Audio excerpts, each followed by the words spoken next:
ఆకాశవాణి ప్రాంతీయ వార్తలు చదువుతున్నది షేక్ మస్తాన్బీ. ముఖ్యాంశాలు.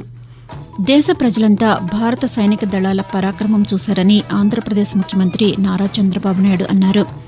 భారతదేశం అభివృద్ది చెందుతోంటే పాకిస్తాన్ చూసి ఓర్వలేకపోతోందని ఆంధ్రప్రదేశ్ ఉప ముఖ్యమంత్రి కె పవన్ కళ్యాణ్ పేర్కొన్నారు. ముఖ్యమంత్రి నారా చంద్రబాబు నాయుడు ఈరోజు ఆంధ్రప్రదేశ్లోని కర్నూలు నగరంలో పర్యటించనున్నారు. భవిష్యత్ అవసరాలకు సరిపోయే విధంగా విద్యుత్ ఉత్పత్తి సరఫరాకు ప్రణాళికలు సిద్దం చేయాలని అధికారులను తెలంగాణ ముఖ్యమంత్రి ఏ రేవంత్ రెడ్డి ఆదేశించారు. ఆంధ్రప్రదేశ్లోని కూటమి ప్రభుత్వం అభివృద్ది పథంలో పయనిస్తోందని కేంద్ర రైల్వే శాఖ సహాయ మంత్రి సోమన్న కొనియాడారు. వార్తల వివరాలు. దేశ ప్రజలంతా భారత సైనిక దళాల పరాక్రమం చూశారని ఆంధ్రప్రదేశ్ ముఖ్యమంత్రి నారా చంద్రబాబు నాయుడు అన్నారు. ప్రజలే శ్రీకారం చుట్టారు. విజయవాడలో తిరంగా ర్యాలీ మనం అందరం నిర్వహించుకున్నాం. ఉగ్రవాదంపై పోరులో మన రక్షణ దళాల పోరాటానికి సెల్యూట్ చేస్తున్నాను. అందరూ కూడా గర్వించదగ్గ సైనిక దళాలు మనకుండడం మన దేశానికి ఒక గర్వ కారణం. దీన్ని మనందరం అభినందించాల్సిన అవసరం ఉంది. భారతదేశం అభివృద్ది చెందుతుంటే పాకిస్తాన్ చూసి వారోలేకపోతోందని ఆంధ్రప్రదేశ్ ఉప ముఖ్యమంత్రి కె పవన్ కళ్యాణ్ అన్నారు. ఇంత ప్రశాంతంగా మనం ఉన్నామంటే బోర్డర్లో దేశాన్ని కాపాడుతున్న సైనికుల వల్లే అది సాధ్యమవుతోందని తెలిపారు. దేశం కోసం పోరాడిన మురళీనాయక్ లాంటి సైనికులు నిజమైన నాయకులని ఆయన వెల్లడిస్తూ, మనం చేయగలిగేది సైనికులకి మేము అండగా ఉన్నాం, ధైర్యం చెప్పడం. భారతదేశం లోపల ఎవరైనా సరే భారతదేశం ఆర్మీని గాని డిఫెన్స్ ఫోర్సెస్ ని గాని బలహీనపరిచే విధంగా, కించపరిచే విధంగా అలాంటి వ్యాఖ్యలు చేస్తే మటుకు మనందరి కర్తవ్యం వాళ్ళకి బలమైన జవాబు చెప్పడం. మన గౌరవ ప్రధాని శ్రీ నరేంద్ర మోదీ గారికి ఎల్లప్పుడూ వెన్నంటే ఉంటాం, అండగా ఉంటాం అని తెలియజేసుకుంటూ, దేశ సైనికులకు ఆపరేషన్ సింధూర్కు మద్దతుగా రాష్ట్ర వ్యాప్తంగా కూటమి నేతలు తిరంగా ర్యాలీ నిర్వహిస్తున్నారు. ఆంధ్రప్రదేశ్లోని కర్నూలులో పరిశ్రమల శాఖ మంత్రి టీజీ భరత్ తిరంగా ర్యాలీలో పాల్గొన్నారు. జిల్లా పరిషత్ కార్యాలయం నుంచి కలెక్టరేట్ వరకు ర్యాలీ జరిగింది. యువకులు జాతీయ జెండాలు చేతబూని ర్యాలీలో పాల్గొన్నారు. అన్నమయ్య జిల్లా మదనపల్లెలో కూటమి నేతలు ర్యాలీ చేశారు.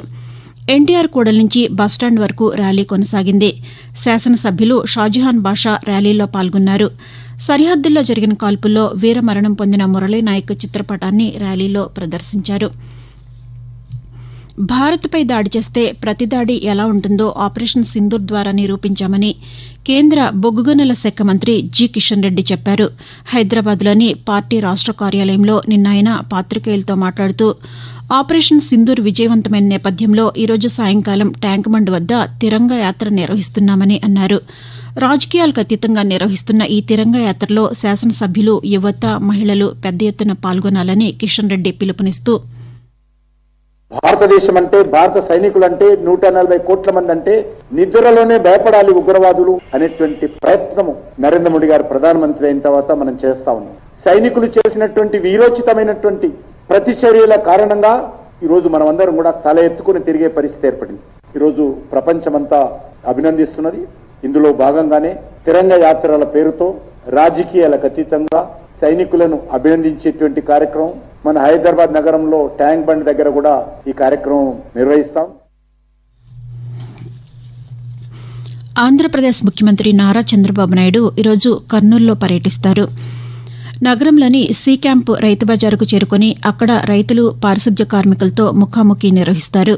మధ్యాహ్నం 12 గంటలకు నంద్యాల చెక్పోస్టు కేంద్రీయ విద్యాలయం వద్ద ధనలక్ష్మి నగర్లో స్వర్ణాంధ్ర స్వచ్ఛాంధ్ర పార్కు ఎస్ఏఎస్ఏ పార్కుకు శంకుస్థాపన చేస్తారు. అనంతరం 1 గంటకు ప్రజావేదికలో ప్రసంగిస్తారు. మధ్యాహ్నం 2 గంటల నుంచి కర్నూలు నగరంలోని ప్రజలతో ముఖాముఖి కార్యక్రమంలో ముఖ్యమంత్రి పాల్గొంటారు. ఆకాశవాణి ప్రాంతీయ వార్తలు వింటున్నారు. భవిష్యత్ అవసరాలకు సరిపోయే విధంగా విద్యుత్ ఉత్పత్తి సరఫరాకు ప్రణాళికలు సిద్దం చేయాలని తెలంగాణ ముఖ్యమంత్రి రేవంత్ రెడ్డి అధికారులను ఆదేశించారు. విద్యుత్ శాఖపై ఉప ముఖ్యమంత్రి భట్టి విక్రమార్కతో కలిసి ఆయన నిన్న సమీక్ష నిర్వహించారు. ఈ సందర్భంగా ముఖ్యమంత్రి మాట్లాడుతూ భవిష్యత్తులో డేటా సెంటర్ల హబ్గా హైదరాబాద్ మారబోతోందని, విద్యుత్ లైన్ల ఆధునికీకరణపై దృష్టి సారించాలని అన్నారు. ఓఆర్ఆర్లో సౌర విద్యుత్ ఉత్పత్తికి ప్రణాళికలు సిద్దం చేయాలని అధికారులకు ముఖ్యమంత్రి దిశానిర్దేశం చేశారు. ఆంధ్రప్రదేశ్లో కూటమి ప్రభుత్వం అభివృద్ది పథంలో పయనిస్తోందని కేంద్ర రైల్వే శాఖ సహాయ మంత్రి సోమన్న కొనియాడారు. అనంతపురం రైల్వే స్టేషన్ను నిన్న ఆయన తనిఖీ చేశారు. అమృత్ పథకం కింద జరుగుతున్న అభివృద్ది పనులను అనంతపురం పార్లమెంటు సభ్యులు అంబికా లక్ష్మీనారాయణతో కలిసి పరిశీలించారు. అనంతపురం రైల్వే స్టేషన్ అభివృద్దికి 30 కోట్ల రూపాయల నిధులు కేటాయించినట్లు కేంద్ర మంత్రి చెప్పారు. బెంగళూరుకు ప్రత్యేక రైలు ఏర్పాటు చేస్తున్నట్లు ఆయన తెలియజేస్తూ अनंतपुरम ये स्टेशन में फर्स्ट फेज में हमें 30 करोड़ में पार्किंग, बाद में रेस्ट रूम, दूसरा FOB कर को अभी एक भी कंप्लीट होगा. सेकेंड फेज में 22 करोड़ का अभी 3 लिफ्ट डाल रहे, एक्सीलेटर व्यवस्था भी, AC वेटिंग हॉल भी कर रहे. बाद में ये काम भी 26 में कंप्लीट कर को वो भी लोकार्पण करने का मैं चिंता कर रहे. बाद में बेंगलुरु पुट्टपर्ती क्या हमारा मेमो ट्रेन था उसको अनंतपुर एक्सटेंशन कर को है. MP साहब लक्ष्मी नारायण साहब का इसका पूर्ति नाम मुझे मालूम. భూభారతి చట్టం ద్వారా రైతులకు భూ హక్కుతో పాటు భరోసా కల్పిస్తున్నామని తెలంగాణ రెవెన్యూ శాఖ మంత్రి పొంగులేటి శ్రీనివాసరెడ్డి స్పష్టం చేశారు. నిర్మల్ జిల్లా కుంటాలలో భూభారతి చట్టంపై నిర్వహించిన రెవెన్యూ సదస్సుకు మంత్రులు పొంగులేటి శ్రీనివాసరెడ్డి, ధనసరి అనసూయ, సీతక్క హాజరయ్యారు. ఈ సందర్భంగా మంత్రి మాట్లాడుతూ తెలంగాణలోనే కాకుండా దేశవ్యాప్తంగా భూభారతి చట్టం మోడల్గా తీసుకునే విధంగా ఉంటుందని అన్నారు.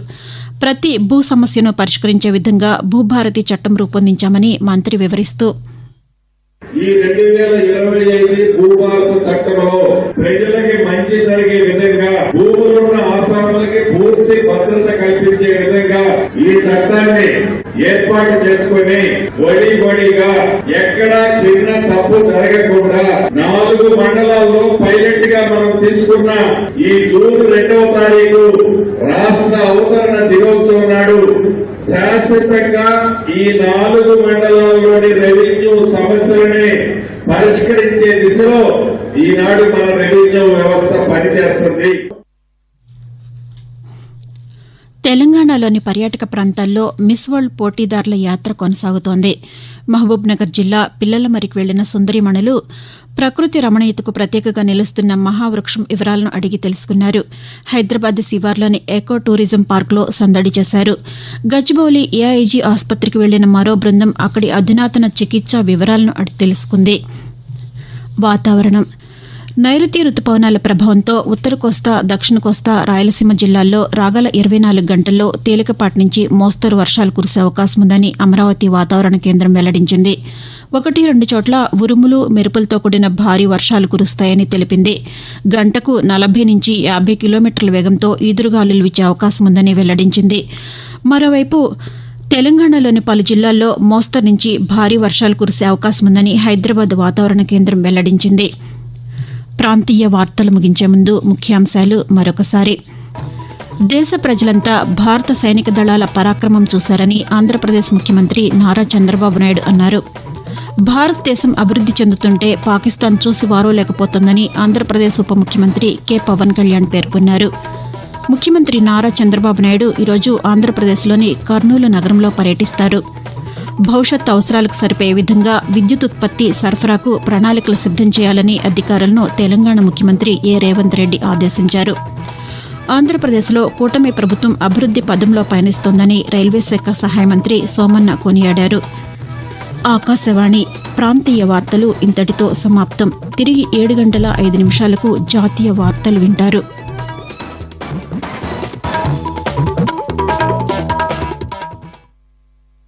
आकाशवाणी सम्प्रति वार्ता।